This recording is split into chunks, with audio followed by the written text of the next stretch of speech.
Et salut tout le monde, bienvenue dans cette nouvelle vidéo. Aujourd'hui on se retrouve pour parler d'actualité. Et encore une fois on va parler d'un potentiel combat, ou en tout cas d'un combat qui est bien parti pour se faire et qui concerne Max Holloway et Arnold Allen. Avant d'aller plus loin, comme toujours, tu peux t'abonner, liker, partager, commenter. Tu peux nous suivre sur les réseaux sociaux pour nous donner de la force et pour nous soutenir. Ça nous aiderait beaucoup. Donc cette annonce, elle vient de tomber le 31 janvier. Et c'est Brett Okamoto qui a dit qu'un accord avait été trouvé entre les deux hommes pour l'UFC Fight Night du 15 avril. Donc je précise que le combat n'est pas officiel, il n'y a aucun contrat qui n'a été signé, Dana White n'a rien annoncé, la carte n'a pas été annoncée non plus. D'après Brett Okamoto, c'est un combat qui est très bien parti pour se faire. Je trouve ça plutôt bien, c'est enfin un sérieux test pour Arnold Allen, qui pourra enfin montrer l'étendue de ses capacités. On l'avait vu contre d'autres combattants, notamment contre Sodiq Yusuff, contre Calvin Kattar, ou bien même contre Dan Hooker. Il avait fait de très bons combats, bon, mis à part contre Calvin Kattar, voilà, c'est plus une blessure de Kattar qui a contraint le combat de se finir. Mais voilà, c'est quand même quelqu'un qui nous a montré qu'il était très dangereux pour la catégorie des featherweight. Donc moi ça me fait plaisir de le voir maintenant combattre contre quelqu'un comme Max Holloway. Donc le dernier combat de l'anglais, donc d'Arnold Allen, c'était une victoire sur Calvin Kattar en raison d'une blessure de l'américain. Une blessure au genou il me semble, si je me souviens bien. C'était dans un combat, voilà, moi j'aurais bien aimé voir le combat plus longtemps, j'aurais bien aimé qu'il y ait plus de combats. C'était un petit peu le premier test pour Arnold Allen, qui même s'il avait déjà affronté Dan Hooker et Sodiq Yusuff, là il affrontait vraiment quelqu'un qui était très bien classé, qui était quand même très redoutable. Et donc voilà, malheureusement une blessure de l'américain a contraint le combat de se finir. Et donc, mais ça entraîne quand même une victoire finalement d'Arnold Allen, qui est maintenant sur 10 victoires d'affilée à l'UFC. Il a un record de 19 victoires et une défaite, donc c'est quand même quelque chose d'assez important. Il a que 29 ans, voilà, il peut atteindre son prime dans 1 ou 2 ans, donc son prime il peut atteindre son pic, on va dire, dans 1 ou 2 ans, ce qui fait que ça lui laisse encore du temps pour monter à l'UFC, pour devenir champion quand il sera vraiment à son pic. Donc voilà, donc c'est quelque chose qu'il faut retenir, c'est que il a 19 victoires, une défaite, 10 victoires d'affilée à l'UFC, 0 défaite à l'UFC, hein, il n'a pas eu de défaite dans cette organisation.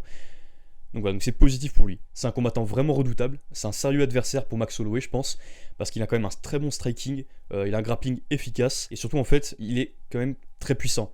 On a pu voir dans différents combats, notamment contre Dan Hooker, on a pu voir qu'il avait vraiment un gros avantage de puissance sur son adversaire. Et aussi contre Sodiq Yusuff. Sodiq Yusuff, qui est lui-même quelqu'un de très puissant, s'est retrouvé face à un adversaire, quand il avait affronté Arnold Allen, il s'était retrouvé face à un adversaire qui avait vraiment les crocs, qui avait la hargne, et qui a montré qu'il avait lui aussi une très bonne capacité d'envoyer des coups puissants. D'ailleurs même Dan Hooker s'est fait finir par TKO par Arnold Allen. Pour tous ceux qui n'ont pas vu la séquence, je vous invite vraiment à aller la voir. C'est assez impressionnant ce que Arnold Allen arrive à faire, l'intensité qu'il met dans les frappes, ce qu'il arrive à générer comme puissance. Donc c'est quelqu'un sur qui il faut vraiment avoir les yeux. On l'a pas mis dans notre top des combattants à suivre en 2023 parce que, comme je vous avais dit, on ne peut pas mettre tous les combattants. Il y a des combattants qu'on aurait aimé mettre, mais qu'on n'a pas pu ajouter à ce classement. On en refera un. Mais voilà. Donc toujours est-il que vraiment je vous invite à suivre ce combattant, c'est très important. Et je pense qu'il peut faire un très beau combat contre Max Holloway. Par contre, il y a une petite incertitude. Cette incertitude, elle concerne sa condition physique. C'est vrai qu'on l'a jamais vu sur 5 rounds. Donc voilà, ça va être un petit peu pour moi, ça va être la petite incertitude.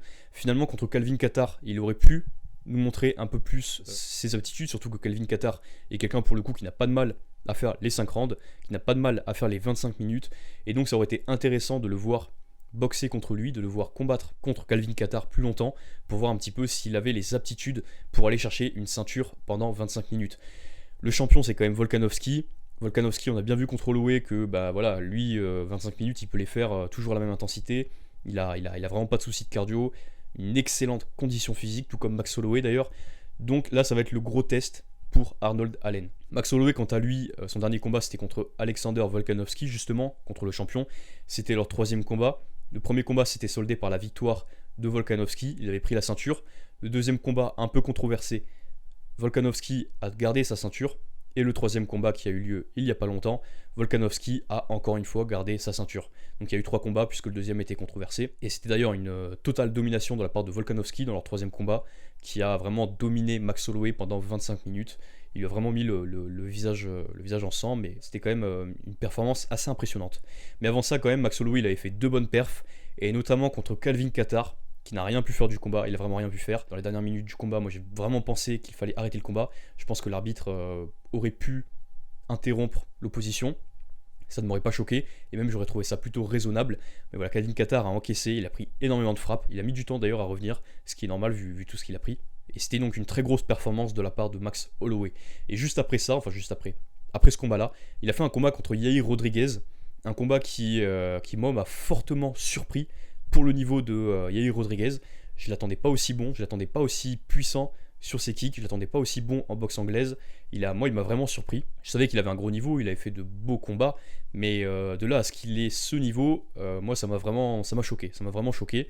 C'est pour ça que j'ai aussi hâte de voir la suite pour Yair Rodriguez. Il combat bientôt contre Josh Emmett pour déterminer qui aura le prochain title shot, une fois que Volkanovski aura fini ses affaires avec Islam Makhachev. Donc c'est pareil, c'est un combattant à suivre, et peut-être même d'ailleurs que le gagnant de Max Holloway contre Arnold Allen pourrait envisager d'avoir aussi un title shot, même si dans le cas de Max Holloway, si Volkanovski reste champion, ça risque d'être compliqué quand même pour lui, un 4ème combat alors qu'il en a déjà perdu 3, ça me paraît peu probable. Mais Max Holloway aussi, c'est un combattant extrêmement dur à affronter, c'est vraiment une plaie. Il est grand, il est excellent en boxe, il a peut-être l'une des meilleures boxes de tout l'UFC, il a un cardio infini, je pense que c'est aussi celui qui a peut-être le meilleur cardio de tout l'UFC, on l'a jamais vu flancher.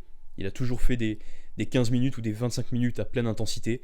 Il est très dur au mal, il peut prendre énormément de coups, que ce soit des low kicks, que ce soit des coups au corps, que ce soit des coups à la tête. Il s'en fiche, il continue d'avancer, il avance, il met beaucoup la pression. Enfin, vraiment, c'est un combattant, c'est un enfer. À mon avis, c'est un enfer à combattre ce genre d'athlète. Voilà. Donc il va falloir voir si Arnold Allen arrive à gérer la pression, arrive à gérer le rythme, l'intensité que Max Holloway peut mettre sur 5 rounds, puisque le combat se fera à mon avis en 5 rounds. Si c'est sur un UFC Fight Night, ils seront en main event à mon avis.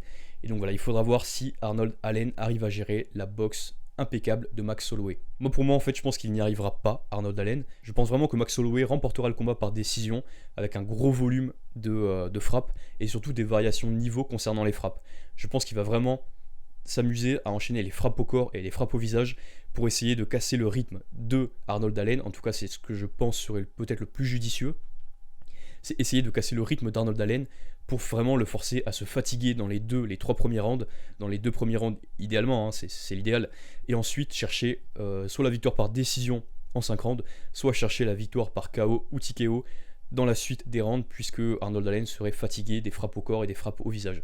Donc ça, bien sûr, c'est dans l'idéal. Après, voilà, c'est toujours plus facile à dire qu'à faire. Et il arrivera évidemment avec un game plan qui sera fortement travaillé. On sait que Max Holloway arrive toujours avec un bon game plan. Et il faut surtout pas sous-estimer la capacité d'Arnold Allen à s'adapter. Donc c'est tout pour aujourd'hui. Dites-moi ce que vous pensez de ce combat. Est-ce qu'il se fera?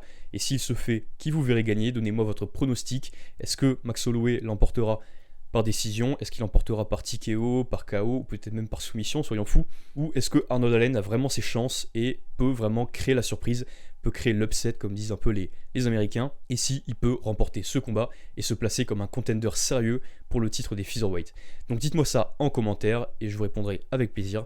On se dit à la prochaine pour une nouvelle vidéo.